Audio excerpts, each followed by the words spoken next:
महाराष्ट्र नवनिर्माण सेनेनं स्थानिक पातळीवरती शिवसेनेला पाठिंबा देण्याचा निर्णय घेतल्यानं राजकीय वर्तुळामध्ये खळबळ उडाली।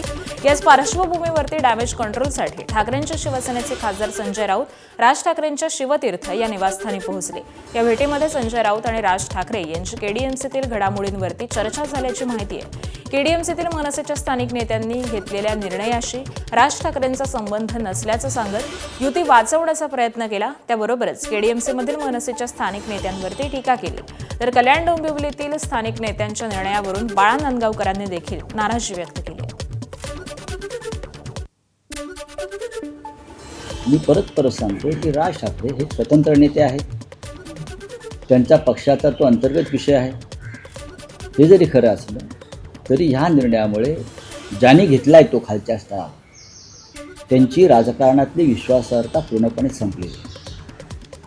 ज्या कोणी घेतला असेल कुठल्याही पातळीवर त्यांची राजकारणातली विश्वासार्हता मराठी माणसाच्या मनात जो विश्वास निर्माण झाला होता तो पूर्णपणे संपला। नाही, मला राज ठाकरे कोणाच्या दबावाखाली जाणारे नेते नाही। स्थानिक पातळीवरती आम्ही तशा प्रकारचे प्रत्येक पक्ष स्थानिक पातळीवरती आपापल्या युत्या आघाड्या करायचा निर्णय घेत असतो। राजकारणात कोणाचा कायमचा शत्रू नसतो ना। ती गोष्ट वेगळी जरी असली तरी जगलेरी करणं शिकवलेलं नाही ना। तुम्ही जगलेरी करताय त्याचं काय, त्याच्यावरती बोला ना। कधी कधी पक्षामध्ये काही निर्णय घ्यावे लागतात। माझ्या दृष्टीने विचार केला तर माझ्या मनाला ते स्वतःला पटणार नाही, पटवून घेऊ शकत नाही मी। मुख्यमंत्री दावोस दौऱ्यावरती असताना कल्याण डोंबिवली महापालिकेमध्ये शिवसेना आणि मनसेच्या युतीच्या चर्चा सुरू आहेत। तर या संदर्भामध्ये भाजप प्रदेशाध्यक्ष रवींद्र चव्हाण यांनी देखील प्रतिक्रिया देणं हे टाळलेलं आहे। दरम्यान कल्याण डोंबिवलीतील राजकीय परिस्थितीबाबत मुख्यमंत्र्यांना विचारलं असता सध्या मी दावोसमधील गुंतवणुकीवरती लक्ष केंद्रित केलेलं असून परत आल्यावरती मुंबईमध्ये जे करार झालेले आहेत त्या संदर्भामध्ये उत्तर देतो, अशी प्रतिक्रिया मुख्यमंत्री फडणवीस यांनी दिली आहे। एक करार कल्याण डोंबिवली में मनसे के साथ सिंधे गुट का हुआ है, तो उस करार की जानकारी आपको मिली है क्या? मैं अभी डावोस पे फोकस कर रहा हूँ। महाराष्ट्र आऊँगा तो सारे महाराष्ट्र के करारों की जानकारी आपको दे दूंगा, आप चिंता मत कीजिए। मुंब्रा इथल्या एमआयएमच्या नवनिर्वाचित नगरसेविका सहर शेख यांनी केलेल्या वक्तव्याचा वाद हा चांगलाच पेटलाय। विजयानंतर सहरने केलेल्या भाषणामध्ये संपूर्ण मुंब्रा हिरव्या रंगामध्ये रंगण्याचं आवाहन केलं होतं। तिच्या याच वक्तव्यावरून आता नवनीत राणा यांनी रणशिंग फुंकलंय। जर हिरवं करायचं असेल तर पाकिस्तानला जावं लागेल, या देशामध्ये फक्त भगवा आणि निळाच चालेल, अशा शब्दांमध्ये राणा यांनी सडकून टीका केली आहे। जे तुम्ही हिरवं करण्याचा बाता मारताय ते तुमचं स्वप्न कधीच पूर्ण होणार नाही। महाराष्ट्रामध्ये जे धर्मासाठी काम करतात ते धर्मासाठीच जगतील आणि मरतील। या देशातून भगवा कधीही मिटू शकणार नाही, असं देखील नवनीत राणा यांनी म्हटलंय। जे आता बातम्यामध्ये चालू आहे कि पूरा ग्रीन करेंगे, पूरा ग्रीन करने के लिए पाकिस्तान जाना पड़ेगा। इस देश में है तो भगवा और नीला ही चलेगा, दूसरा कोई रंग नहीं चल सकता है। ये याद रखना, इस देश में ऐसे कार्यकर्ता, ऐसे भक्त और हमारे जैसे लोग, हम पॉलिटिक्स में भी हैं, राजकारण में भी हैं, पर हमारे विचार, हमारे छत्रपति शिवाजी महाराज के विचार लेके ये खून में दौड़ते हैं। जब तक ये खून खत्म नहीं होगा तब तक भगवा इस देश से कोई हटा नहीं सकता। शिवसेना आणि राष्ट्रवादी काँग्रेस पक्षाच्या चिन्हाबाबतची प्रलंबित सुनावणी आता 18 फेब्रुवारीपासून सुरू होणार आहे। सर्वोच्च न्यायालयामध्ये या तारखेपासून अंतिम युक्तिवाद सुरू होणार असून त्यानंतर या प्रकरणाचा निकाल अपेक्षित आहे। गेल्या अनेक वर्षांपासून रखडलेल्या या प्रकरणाचा निकाल फेब्रुवारी महिन्यामध्ये लागणार का, असा प्रश्न उपस्थित केला जातोय। 18 फेब्रुवारीपासून या प्रकरणाची दैनंदिन सुनावणी ही होणार असल्याची माहिती आहे। तर या सुनावणी दरम्यान दोन्ही बाजूंचा युक्तिवाद हा सविस्तरपणे ऐकून घेतला जाईल आणि त्यानंतर सर्वोच्च न्यायालय आपला अंतिम निर्णय सुनावेल। कृषी मंत्री दत्तात्रय भरणेंचा मुलगा श्रीराज भरणे ही पंचायत समितीची निवडणूक लढणार आहेत। यावरती बोलताना दत्तात्रय भरणे म्हणाले, श्रीराज यांची निवडणूक लढवण्याची इच्छा नव्हती, मात्र कार्यकर्त्यांच्या आग्रहास्तव ते निवडणूक लढवतात। पंचायत समितीच्या माध्यमामधून ते चांगलं काम करतील, असं देखील भरणे यांनी म्हटलंय।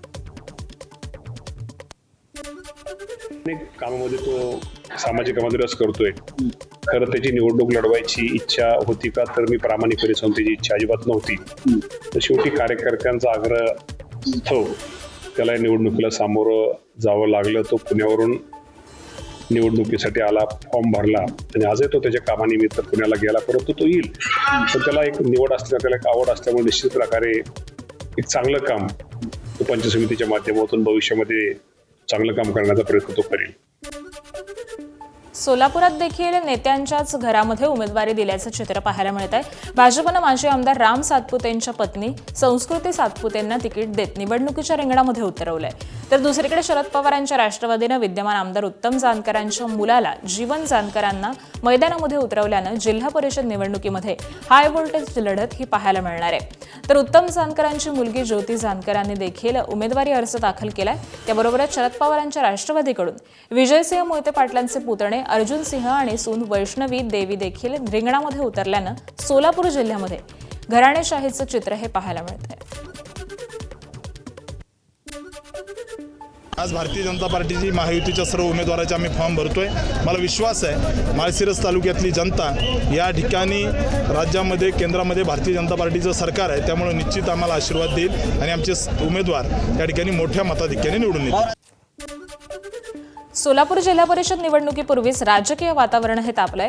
ग्रामविकास मंत्री जयकुमार गोरे यांनी विरोधकांना खुलं आव्हान दिलंय. नगरपालिका आणि महानगरपालिकेनंतर आता सोलापूर जिल्हा परिषदेवर देखील भाजपचा झेंडा फडकणार असा ठाम विश्वास गोरे यांनी व्यक्त केलाय. पंढरपूर दौऱ्यावरती असताना त्यांनी विरोधकांवरती तुफानी फटकेबाजी केली. कोणतेही पक्ष आणि कोणतीही राष्ट्रवादी एकत्र आली तरी भाजपला रोखू शकणार नाही असं ते म्हणाले.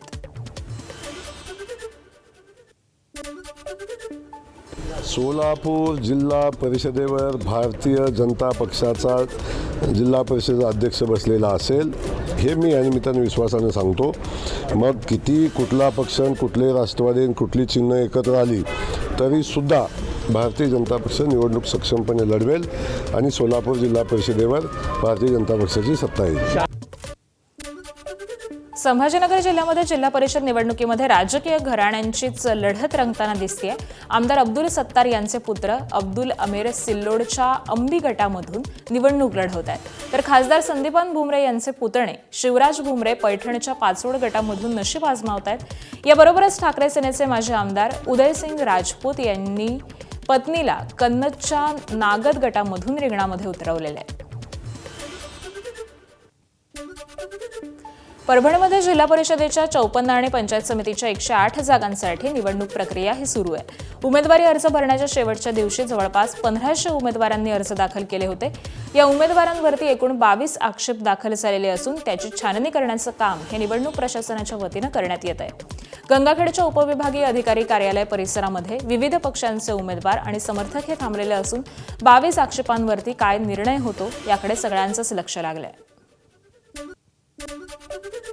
भिवंडी महापालिकेच्या महापौर पदाची सोडत ही जाहीर झालेली असून हे पद सर्वसाधारण प्रवर्गासाठी राखीव आहे. काँग्रेसनं 30 नगरसेवक हे जिंकून सर्वाधिक जागा मिळवलेल्या आहेत आणि त्यांना राष्ट्रवादी, समाजवादी पार्टी आणि कोणार्क विकास आघाडीकडून पाठिंबा मिळालाय. महापौर पदासाठी काँग्रेसकडून तारिक मोमीन आणि प्रशांत लाड यांची नावं चर्चेत आहेत. तर भाजपनं 22 जागा जिंकल्यामुळे जुळवाजुळव सुरू केल्याची माहिती मिळते. तर भाजपकडून नारायण चौधरी आणि संतोष शेट्टी यांची नावं सध्या चर्चेत आहेत. गुहागर विधानसभा मतदारसंघामध्ये उद्धव ठाकरेंची शिवसेना विरुद्ध एकनाथ शिंदेंची शिवसेना अशी थेट लढत रंगते. ठाकरे सेनेचे जिल्हाध्यक्ष विक्रांत भास्कर जाधव यांच्यासमोर शिवसेनेचे संतोष जैतापकरांचं आव्हान आहे.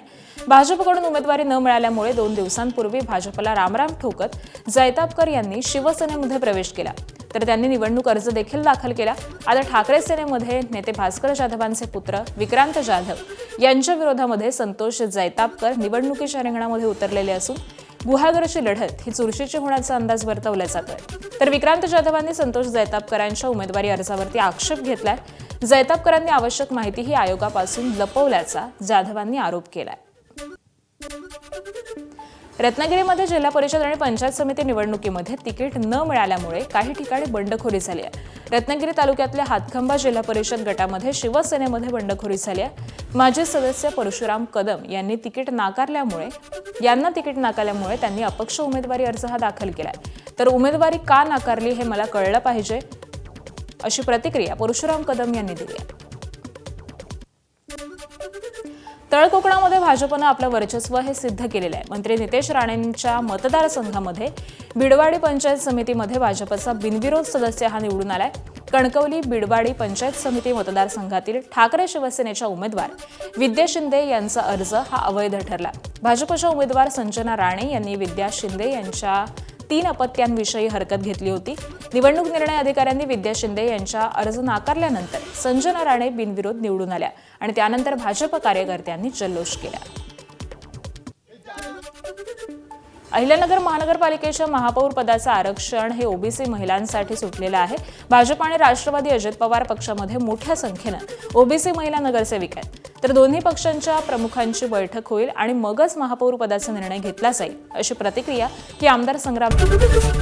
एबीपी माझा, उघडा डोळे बघा नीट.